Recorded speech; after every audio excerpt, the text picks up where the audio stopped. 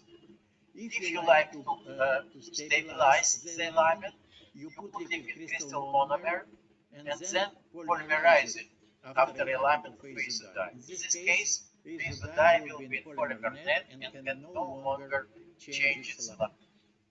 So it will have thermal stability 24 hours at 100 degrees C with the same electrochemical response, and photostability 12 hours and 100 milliwatt per centimeter square. So ISO die stabilized by polymer layers is very.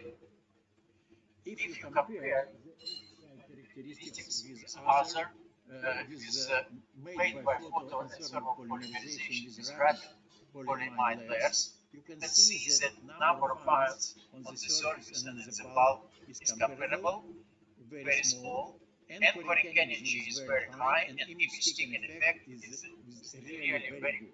So the new technology is likely to replace usual technology.